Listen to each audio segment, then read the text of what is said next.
こんばんは、ソゾです。今日は最近世間を賑わしている、新井元秘書官の言った LGBT についての偏見に対してちょっとお話をしたいと思ってます。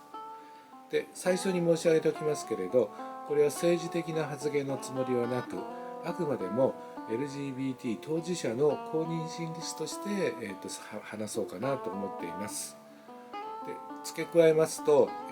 ゲイだからといって、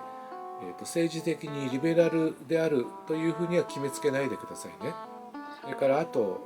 俺は日本人なので反日というものを許容するつもりもありません。ここでもう一回その方が何と言ったかおさらいしましょうか。社会の在り方が変わる。秘書官室は全員反対で、私の身の回りも反対だ。これは同性婚についてですね。同性婚導入となると社会のありようが変わってしまう。国を捨てる人、この国にいたくないと言って反対する人は結構いる。隣に住んでいたら嫌だ。見るのも嫌だ。というふうに言いました。で、これはもういかにも偏見なんだけど、この例えばね、よく言論の自由というのを聞くんですが、こういうのを批判すると必ず言論の自由というのを引き合いに出す人がいるんですけれど、言論の自由というのは我が国の憲法で、保障されているものなので、全ての法律はその言論の自由というものを下敷きにして書かれるべきであるわけです。ところがですね、偏見というものをですね、社会に影響のある場所で、言論の自由というもとに言うことはですね、社会には社会的な規範というものがありまして、この社会規範というのは法律と同じような機能を果たすものなので、社会規範上それは許されないと、つまり偏見を、公共の場所でもしくは社会に影響を与える場所で、話すことは許されないということが、この方はですね、わからないほど幼稚な発言をしたということだとまず思いますね。それから、もう一つ、気に入らないことがありましてですね、これを受けて例えばその SNS 上とか、もしくはマスコミのね、なんていうのかな、路上インタビューみたいなもので、当事者が、つまり LGBT の人がですね、気持ち悪いというのを言ってることは分かりますけどみたいな、そういうことを言ってる意見をね、時々、目にしたんですけれど、何を迎合してるんだろうかなと思いますね。自分が気持ち悪いとか見るのも嫌だって言われてって、それが分かるっていうのはどういうことか俺には理解できないですね。ゲイだから迎合してるのかななんて思ったりもするんですが、これはやめてください。迷惑です。同じ当事者として、俺は気持ちが悪い存在だと思って、社会で生きていないし、人に気持ち悪い思いを与えないように、頑張って、偏見と戦いながら生きている人もいるわけですから、やめてくださいね。それで、そのさっきのその言論の自由のところなんだけどね、例えばなんだろう、納豆が嫌いな人っていうのはたくさんいるじゃないですか。特に、この西日本だと割と納豆を食べる、習慣がないので、嫌いな人がとても多かったりするんですよね。俺の周りにも結構多いんだけど、だから納豆が自分は好きじゃないっていうのは本当に、自由に、言ってもらって構わないんだけど、その先ほどのですね、公共の場所もしくはですね、社会的影響力があるということが分かっている場所で、自分は納豆が嫌いであると。で、悪いけど隣で食わないでほしい。自分の目の前で、納豆を食べられるのも嫌だ。この国を納豆が好きだったら出ていこうかななんて思ってる人も周りにいるっていうのと何ら変わらないわけです。だからその自分の発言のねバカさ加減に気がついてほしいなというふうに思いますね。そして、LGBT の当事者の方そのように言われる覚えは全くないわけなので、迎合しないでくださいね。これが第一です。偏見についてもちょっとお話をしようかなと思うんだけど、LGBT への偏見というものが、なくならないのはねしょうがないんですよ。ジェンダー規範というものがですね、根強いものがあってですね、男はこうあるべき女はこうあるべきというものがずっとあって、でそれによって女性というものは、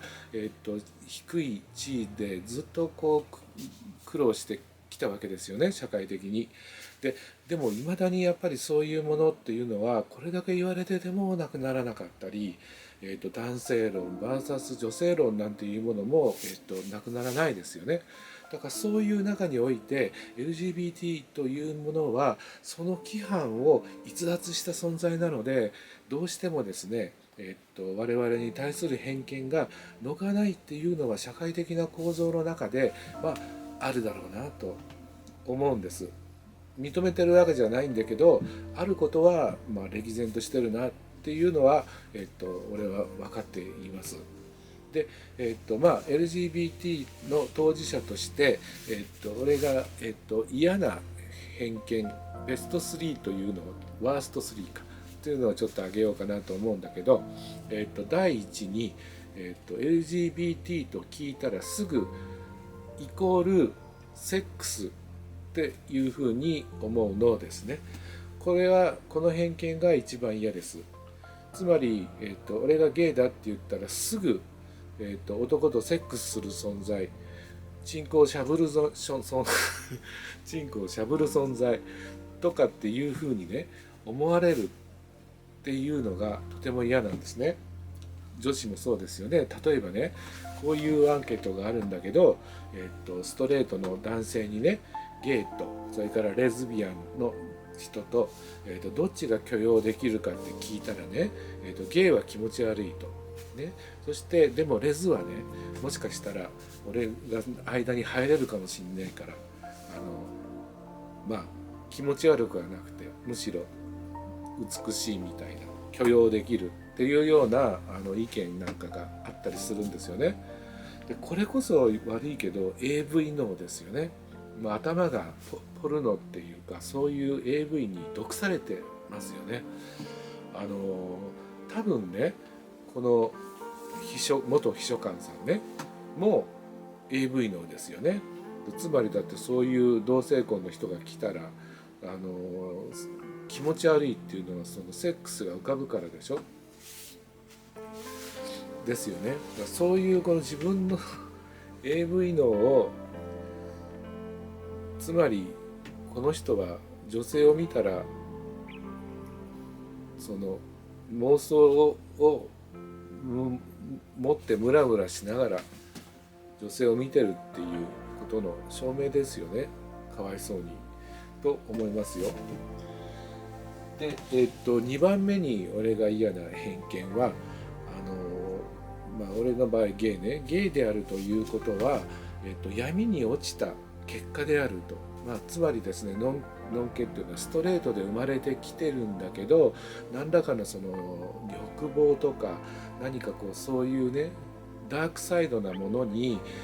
触れて、ゲイというものに落ちちゃったっていう考え方をされることですね。つまり例えばねゲイだっていうことをカミングアウトしたら治るとかねゲイは治るんじゃないかとか、そういうねことをよく言われるんですね。また女性からね私が治すって言われたこともあるんですけどね。例えばそういう考えですね。欲望に負けた結果とかその闇に触れた結果とかダークサイドに落ちた結果とか、そういうふうに、見なされるっていう、つまり異常性愛者であるっていう考え方、これはもうこの偏見はとても嫌です。それから次3番目ね、ゲイというのは、女の心を持った男である。でレズビアンというのは男の心を持った女であるというふうに思われることです。これも、さっき言ったジェンダー規範というものの中から人は逃れられないので、ゲイという存在を見た時に中身が女だから男が好きなんだろうと、かわいそうにみたいなね、そういう考えで人のことをそのステレオタイプにはめてみてしまうと。これを、これはね、ゲイ同士でもよくある話なんです。人のことをなんていうのかな、女に従うのね、ゲイ同士でも。それも同じ、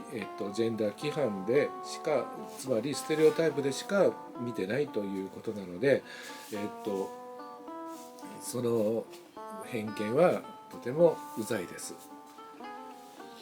これまで偏見の話をしてきましたが、でもね、新井さんが言ったようなこと、偏見というものはですね、普通にゲイで生きてればいろいろと耳にはするっていうか言われることもあったりして、実際のところ慣れてはいるんですね。このぐらいのことは言うんじゃないかとは思ってるだろうなみたいな、想像はついたり、許容してるわけじゃないですよ。だけど、想像はつくんです。でもその中においてこの騒動の一連の中で俺が一番びっくりしたっていうか、がっかりしたことがあるんですが、それはですね、その新井さんがその発言をしたその翌日に、総理が記者会見をしましたね、これに関して。でそこで何と言ったかというと、その自分の秘書官の新井さんが、言ったことは、誠に自分は遺憾であってですね、言語道断である、よって、私は彼を更迭したと言いましたよね。で俺はね、これを聞いて一番先に思ったのは、一切部下を守らなかったですよね。で私はね、この国でメジャーであるそのストレートたちのね、異性愛者たちの方に申し上げたいんだけど、この国のトップのボスはですね、こうやって自分の部下のミスをですね、一切かぶらないで、そしてしかもあたかも別の個人が何かミスを犯した、でそれは自分にとっては全く無関係で、そして、砂かぶりをして迷惑であるというようなことで、さっさと切っちゃったということなんですよね。つまりこの人を、ボスとして尊敬できるかどうかっていうことなんだけど、総理はこれまで LGBT のことに関してですね、その男性規範、そして女性規範、さっきから言ってるジェンダー規範ですね、男はこうあるべきだ、女はこうあるべきだ、これがですね、これから、LGBT というのは存在が逸脱をしているから、ね、そしてその逸脱した存在を認めることは社会規範に抵触するというふうな発言をしてきました。そうですね。でじゃあ俺から今回のその総理の発言に関して言わせていただくと、俺が生きてるこの日本の社会での男性規範からするとね、自分の部下のミスを一切かぶらないで、そして守ることもしないで、あたかも別の他人が、自分に迷惑をかけたかのごとく切るという行為をですね、する男の人を、俺の男性規範からすると男として恥ずかしいなと思います。つまりね、日本の男として世界に対しても恥ずかしいんですね。だから公認心理師として言わせていただきますと、そこまで追い詰められているんだったら、そろそろ潮時かもしれないですね。ということです。では次の動画でお会いしましょう。